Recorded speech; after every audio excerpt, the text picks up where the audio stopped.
Mohon diperhatikan. Nanti kalian ikuti dengan seksama materi yang akan disampaikan. Dan selanjutnya nanti kalian bisa kepada adik-adik juga kepada semua pendidik di SMA Negeri 1 Berangsur.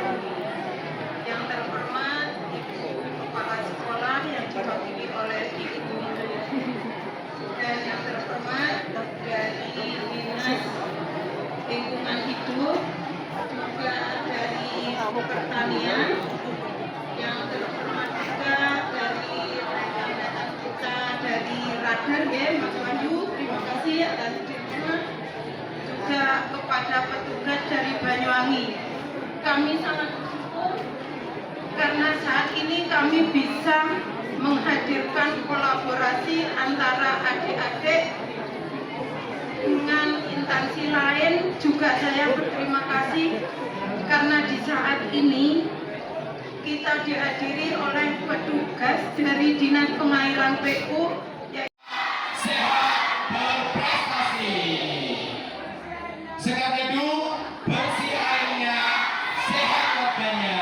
Tepuk tangan. Terima kasih ya adik-adik.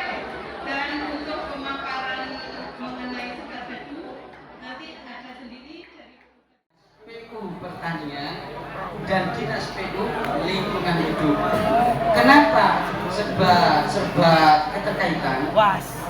Satu, sumber daya air itu mengalirnya dari mana nih? Saya mau tanya.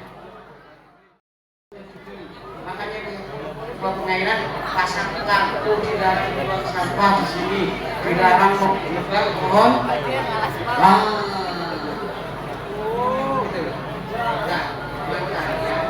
Terus kenapa akhirnya saya bilang semua itu dengan ngambil sampah di sungai apapun yang tujuannya untuk pelestarian dan keindahan di situ, tujuannya kan pertama orientasinya kan sosial profit, betul nggak? Kan itu kan nggak ada yang bayar karena kesadaran. Tapi kenapa kok bisa jadi sosial profit? Ada yang bisa jawab nggak? Yang berbentuk dalam artian ada nilai nominal rupiahnya. Ayo contohnya kayak apa? Masuk, misal dam ini dulunya nggak ada yang dapat, cuma sebatas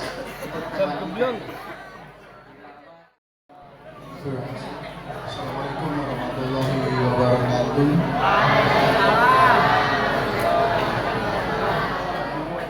Bangun pagi sampai tidur lagi, mulai lahir sampai meninggal dunia, betul? Ya, lahir langsung pakai popok. Siapa yang pakai popok? Pempes. Ya. Jadi kita tahu bahwa di sungai pun sekarang marak banyak pempes yang berkeliaran dibuang begitu saja oleh pihak-pihak yang tidak bertanggung jawab memakai jadi kotorannya dibuang, plastiknya dicampur semen, nanti dicetak pakai pot seperti ini. Adik-adik bisa belajar di tempat kami, ketemu Bu Istiana untuk bikin pempes. Nah, pot dari pempes itu salah satunya. Termasuk nanti kita bikin pupuk kompos. Bagaimana membuat kompos untuk mengisi pot ini. Nah, pempes juga bisa dijadikan media tanam. Sudah pernah bikin media tanam dari pempes?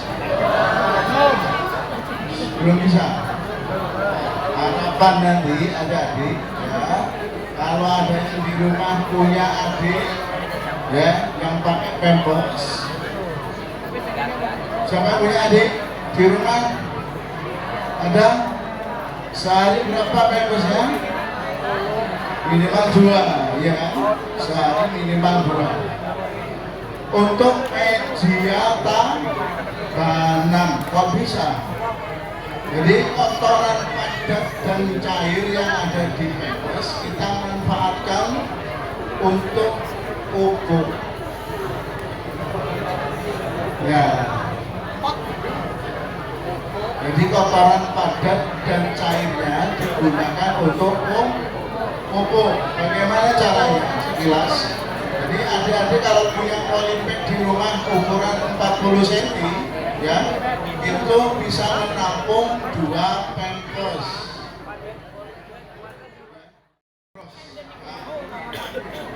Ada kucing, ada bros, ya.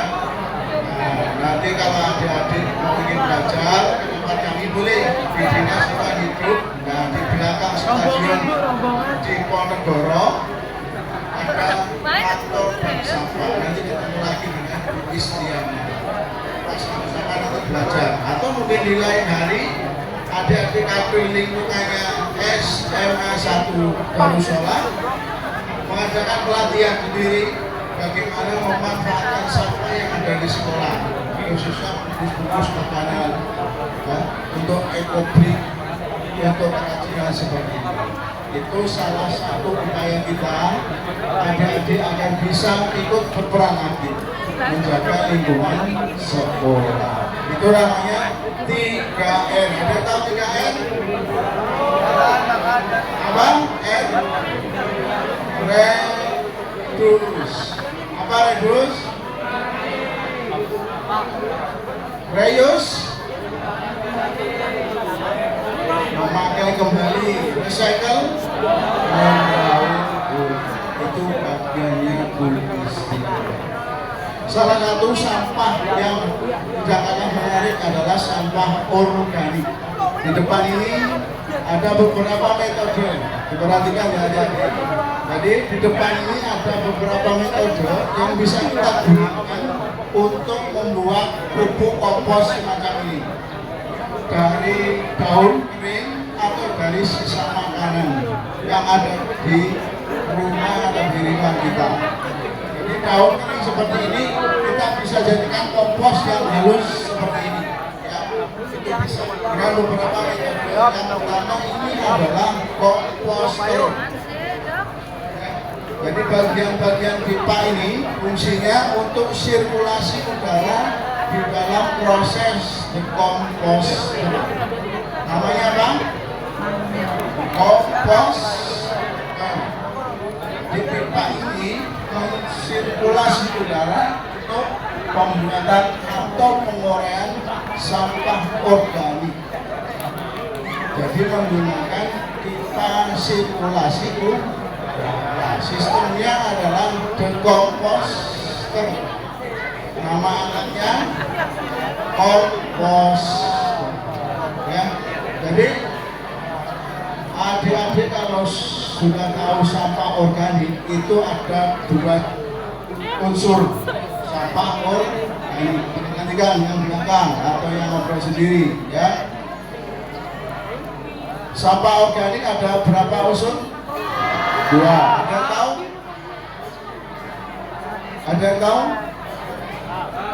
Unsur pertama adalah unsur hijau. Ada yang tahu unsur hijau? Contohnya daun. Ya, daun itu hijau. Rumput masuk. Nah, kalau unsur hijau itu bukan dari soal warna. Jadi unsur hijau adalah unsur yang banyak mengandung air. Nah, ya, itu ilmiah. Jadi sampah organik itu ada 2 unsur. Yang pertama unsur hijau adalah unsur yang banyak mengandung air. Contohnya apa? Ketepok, buah, sayur, nasi, jangan rewel. Nah, ada lagi apel, apanya 2? Pisang, betul. Jadi unsur yang mengandung banyak kadar air. Yang kedua unsur coklat. Ada yang tahu? Batang kayu, katanya coklat. Ada lagi? Ranting. Ada lagi? Sebuah daun, rumput. Ya kan? Nah, ini yang dinamakan unsur coklat. Nah, kalau yang hijau dengan unsur yang mengandung banyak atau basa. Kalau unsur coklat cenderung ke kenapa sampah organik itu bau? Kita tahu? Karena pembusukan. Betul. Karena penganiayaan juga betul. Terjadinya pembusukan atau sampai sampah organik bau itu disebabkan karena unsur hijau yang lebih dominan, minyak. Nah, ini sampah inti. Ini kepanjangannya adalah individu. Sampah apa? Individu. Jadi bahannya cukup sederhana. Kalau ada yang punya timba di rumah bekas, cat, nah, bisa dimanfaatkan. Jadi sama. Jadi di dalamnya ini ada pipa sirkulasi udara. Jadi proses di komposter nanti sirkulasi udaranya bisa berjalan, sampah yang ada di dalam nanti bisa hancur. Sampahnya apa? Ini sampah basah bisa, sampah kering juga bisa. Nama alatnya apa? Sampah ini kepanjangan dari individu. Yang ketiga ini ada wasima. Apa wasima? Wadah bawah. Sisa makanan. Jadi lebih simpel adalah wadah sisa makanan dinamakan wasima. Jadi sampah khusus untuk sampah yang berunsur hijau yang ada di rumah, nasi, buah, sisa sayur, ya itu bisa dimasukkan ke dalam wasima. Dia menghasilkan sampah padat, ya, pupuk padat dan pupuk cair melalui pipa yang ada di sebelahnya. Jadi yang padat bisa diambil, yang cair melalui pipa yang ada di sebelah. Jadi cukup sederhana dengan menggunakan pipa paralon. Nah, jadi bisa membuat sendiri pipa paralon di rumah, bekas, bawah ditutup, atas hari juga ditutup untuk menghindari lalat masuk. Namanya apa? Wasima. Jadi wadah sisa khusus sampah apa? Unsur hijau atau sampah basah. Yang terakhir ini ada nagoda. Ini sudah pernah ya? Jadi artis. Jadi nagoda ini punya siklusnya 45 hari. Ya. Jadi kalau beratur alat biasa itu siklusnya hanya 1 minggu. Dari telur nanti jadi lalat itu cuma 1 minggu. Tapi kalau belatung itu usianya 45 hari, 3 minggu dia akan masih tetap dalam keadaan jadi larva. 1 minggu berikutnya dia akan jadi lalat. Lalat ini yang menetas, ya. Di lalat ini akan menetas.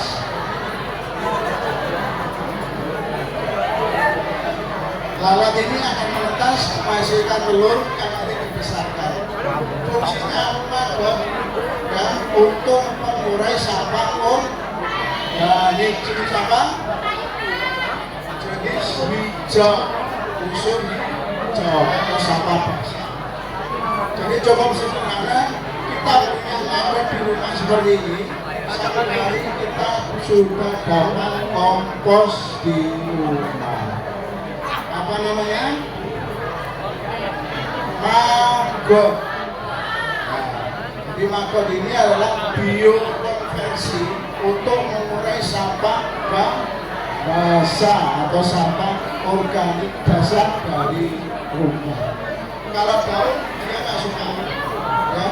Kalau daun dia nggak mau, harus dibusukkan dulu kalau untuk daun. Ya. Bagi yang ngobrol sendiri, bagi yang tidak mendengarkan atau mungkin sudah bubar, mungkin hari ini materinya tidak begitu bermanfaat. Ya, tapi bagi adik-adik generasi yang akan datang, persoalan sampah ini harus diselesaikan dari lingkungan kita masing-masing. Karena apa? Akan berdampak luas bagi lingkungan kita, bagi daerah kita, khususnya Banyuwangi, termasuk problematika internasional tentang sampah. Mudah-mudahan apa yang nanti adik-adik dengarkan tentang materi pengelolaan sampah ini tidak hanya berhenti di sini. Adik-adik adalah generasi penerus kita semua agar bisa ikut menjaga kelestarian lingkungan tempat bumi kita. Terima kasih. Assalamualaikum warahmatullahi wabarakatuh.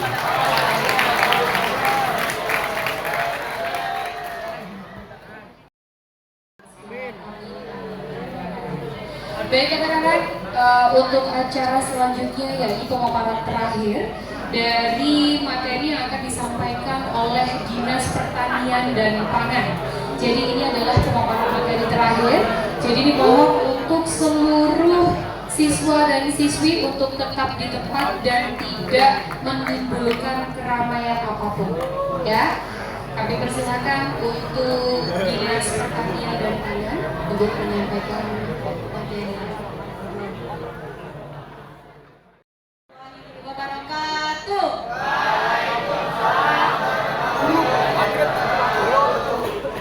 Capek?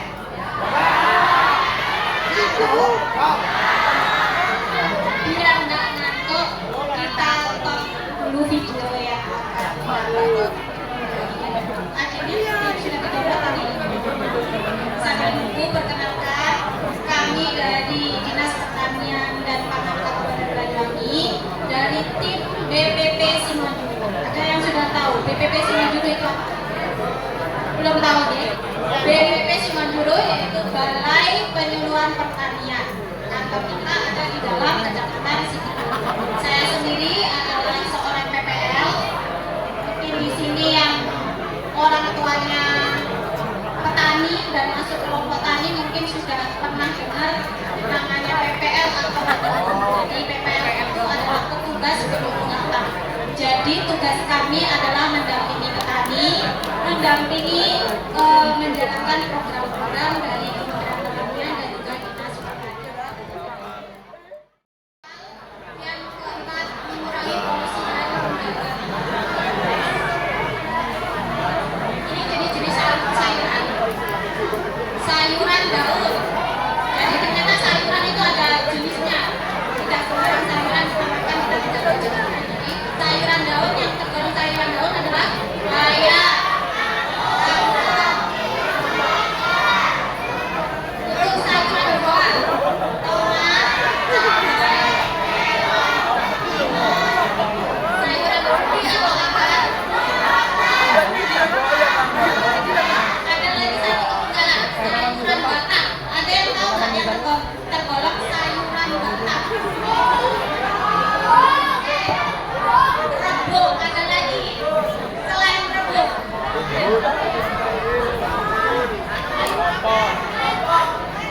Lentang buah. Itu salah jenis dengan rebung. Cuma dia tumbuhnya di luar negeri. Itu asparagus. Jadi itu termasuk sayuran batang.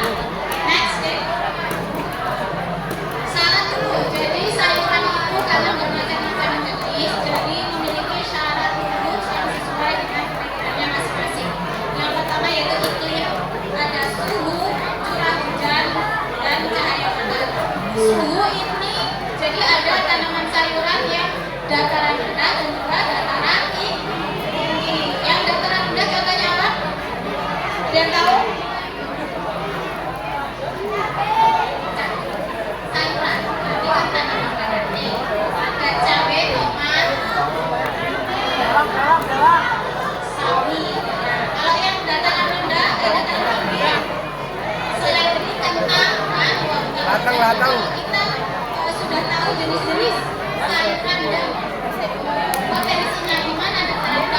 Karena kalau dia harus ditanam di dataran tinggi, kita paksakan ditanam di dataran rendah, itu tidak akan optimal.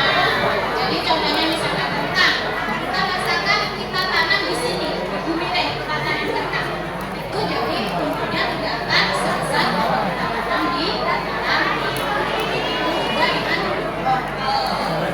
yang kedua yaitu tanah, hanya harus subur, dan banyak. Yang ketiga airnya cukup dan tidak berlebihan. Yang keempat lingkungan bebas kekuatan. Ini tahapan budidaya sayuran. Yang pertama yaitu pengolahan tanah, pemberian pupuk dasar. Yang kedua pemilihan benih atau bibit, varietas unggul. Yang ketiga penanaman disesuaikan dengan bahan tanah. Yang keempat pemeliharaan, yaitu ada pengiriman ke daerah, pemupukan dan pembagian.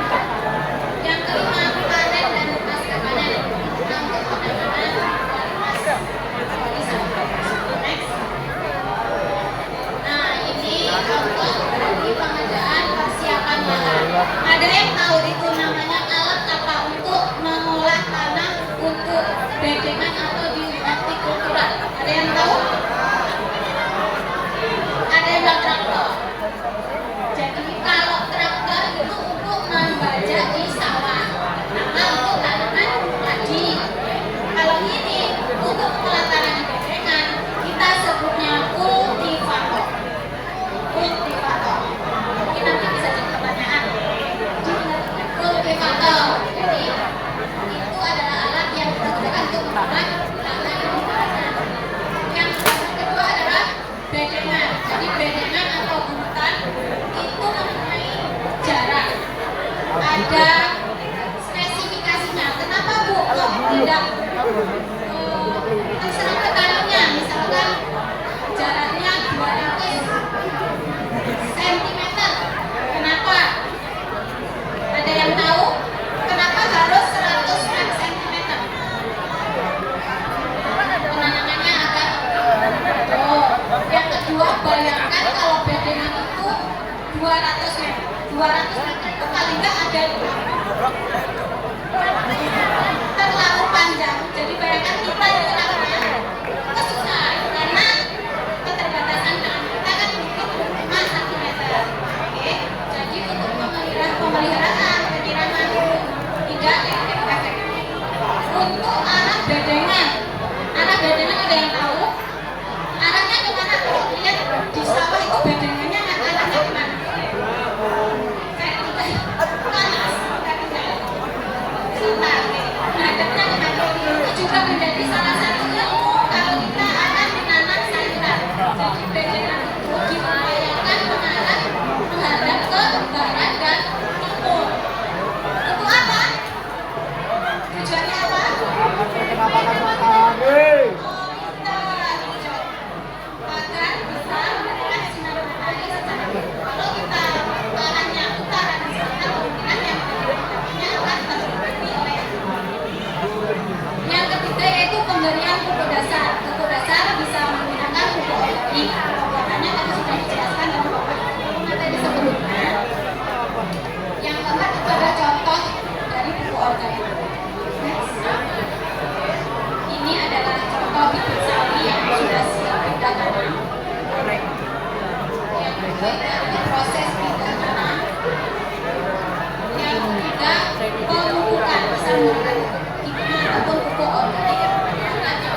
Baik, terima kasih. Semangat, semangat dulu. Semangat.